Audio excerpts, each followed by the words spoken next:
Hello, everybody. I'm your host, Eric Bird, here at StopStrugglingNow.com. And today we have exciting and great news for the Dominican Republic. What is it?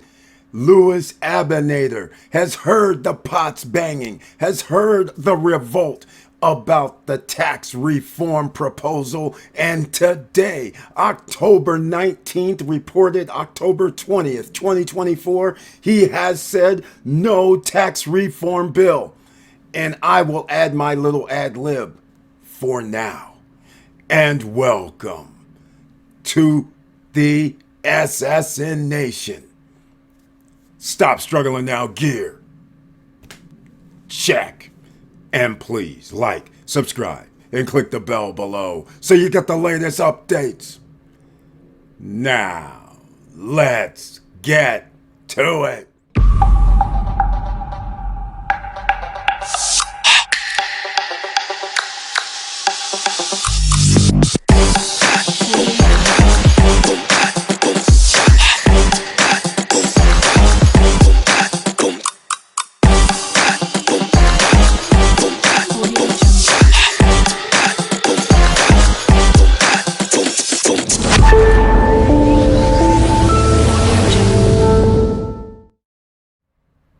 All right.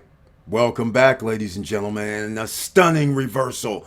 Louis Abinader, PRM, they all said no go for the tax reform bill. And this is awesome news. Now, in the back of your head, there's always caveats because if you're trying to be part of the world, IMF, International Monetary Fund, deal with the United States, a lot of reform does have to happen. So now it's a catch-22. What will the country do? Now, let's go over to the Stop Struggling Now YouTube podcast channel page, shall we? Make sure you pay attention to a few members over here on the right hand side that are shown courtesy of YouTube. If you'd like to become a member of the channel, please hit that join button. Under the community tab is where members receive special messages specifically for them. The members also receive 1 or 2 videos per month specifically for them. On Wednesday nights, only members with the icon next to their name, they can be in the chat room. Now, let's get into something else that I've been working on. The Instagram followers. Remember when I keep telling you some people spout nonsense? Social media is open. Nobody does anything. These platforms are all legit.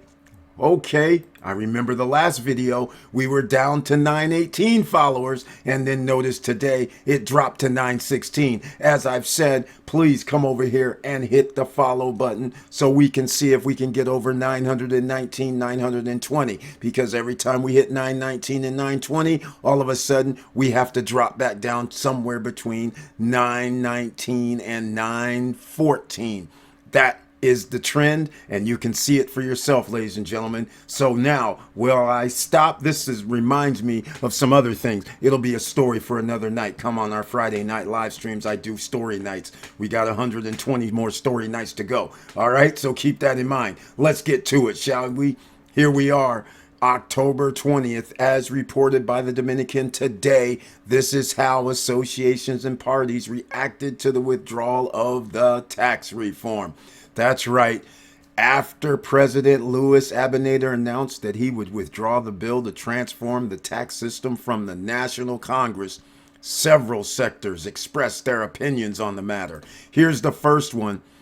One of the first to express its opinion on the government was the Dominican Association of Cinema. I told you guys about that on the last video. About funny, they're talking about eliminating anything tax-wise that's good for the cinema industry. And I'm like, wait, didn't Vin Diesel just sign something to bring studios over here? That goes against exactly. So they're the first to come out and say, good. They're happy. Expressed optimism that the president had withdrawn the proposal, which included repealing Film Law 10810 for everybody on podcast. So you know they were happy about it. And I was like, that doesn't make much sense. Why are you signing documents for this guy? The other guy, Fuerza del Pueblo, the FP party, welcomed the decision. It recalled that it was a measure requested by the former president and leader of the organization, Leonel Fernandez. That's right. In a statement tonight, we welcome the fact that the president of the republic ordered the withdrawal of the fiscal reform bill submitted to the National Congress, which did not have necessary consensus at the national level. First of all, this is why people need to understand their government. PRM controls majority in the Senate. PRM controls majority in the Chamber of Deputies. If he wanted to smash this through, he could have tried to smash this through. So give Louis Abinader credit for recognizing and being at the pulse of it and not listening to these knuckleheads talking about less tax so we can be part of the IMF and join in with the United States trying to get that money and everything else that they're going to try and control you with. So I give kudos to Louis Abinader for not being like a knucklehead like our senators and House representatives who sit there and listen to their staff give them papers and their staff tells them this isn't good for you. I'm happy about this. Very good. All right. The party pointed out that the reform proposal described by the opposition leader as a fiscal bombshell would have negatively impacted the national economy. He's correct on all of this. Like I said in my part 1 and part 2s of these videos that I was making about this Dominican tax, because it would have hurt people that make less money are going to be hurt the most. And the Dominican Republic does not have a minimum amount of wages and an annual wage that is conducive to run the country without foreign investment. It's that simple. When your average wage is anywhere reported, and I don't even know why this is misguided, because one report says Dominicans make around $9,000 annually on average. Another report says they make around $11,000 annually. Another report says $24,000 annually. Any of those reports, that is not good enough to sustain a livable lifestyle in the Dominican Republic if you are living there. It needs to be more than $1,000 per month after taxes. It's that simple. Apartments are still $500 to $600 to $700 to $800. There's a reason, because people don't generally make like $75,000 a year. That is not the average in the Dominican Republic for the wages. So let's get to it. No more excuses, ladies and gentlemen. And I want to show you this before I end, because this is what it's really all about. See this right here, IMF country reports 2024. Here's the consultation. The consultation by the International Monetary Fund, Dominican Republic consultation press release and staff report. And yes, I'll have it down below in the description box. So stay tuned for the Dominican Republic Weekly. This is not it. Episode 30 is going to be coming out talking about this and so much more. But I want to go down here real quick to number 26. Let's start right here with number 25. Savings and loans cooperatives require a more effective regulatory and supervisory framework. According to relatively contained portion of financial sector assets with some large cooperatives of similar size as small banks. These entities are subject to the oversight of the Cooperative Development and Credit Institute. The authorities are considering initiatives to strengthen the existing regulatory framework, which dates to the 1960s, introducing prudential measures that are more aligned to those already implemented in the banking sector, improving data collection and implementing a risk-based supervisory approach. This right here is the only way Dominican Republic will be able to get billions, trillions of dollars, is when the rest of the International Monetary Fund members say, okay, we can track what they're doing, and they're not in the 1960s sitting there taking 5 hours to sign up a person for a bank account. Simple. Okay, you get no more additional funding. Look at number 26. The authorities are committed to a comprehensive fiscal reform. I went over this on the live stream on Friday. The reform would increase revenues from improved tax administration and a tax reform and rationalize public spending.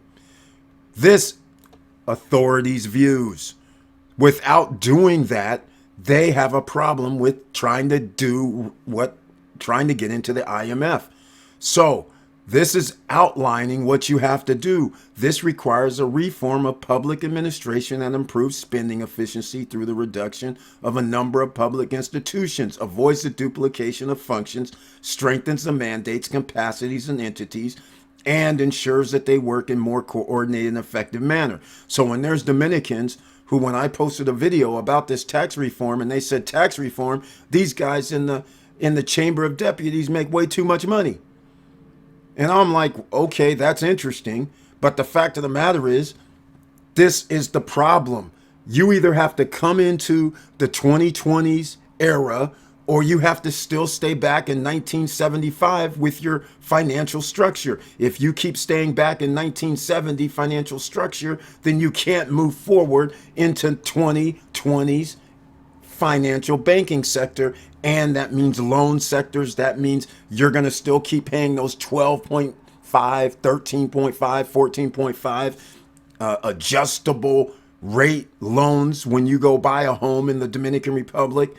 All that is what in turn brings in more people to live there, more people to invest there. So you have to get it to the 2020. The only way you can do that is by tax reform, which is in the IMF. So I just wanted to bring that out real quick so everybody can understand what exactly is going on. So let me know if you have any further questions, because make your comments down below, because I think 100% of everybody's going to think this is a great deal, including myself. But you have to understand, if you want the company to grow, the Dominican Republic to grow, then you have to do some things. You cannot be in 1970s with your financial setup and structure, and you can't be in the 1970s with your laws regarding real estate and rentals and short-term rentals and infrastructure. All of that has to be cleaned up. Where's the money going to come from? Catch 22. And please like, subscribe, and click the bell below so you get the latest updates. And I know it's hard out here, and I want to thank you so much for watching, but make sure you stay out of trouble, watch your back, watch your six, and whatever you do, keep your head up, keep moving, and I'm out.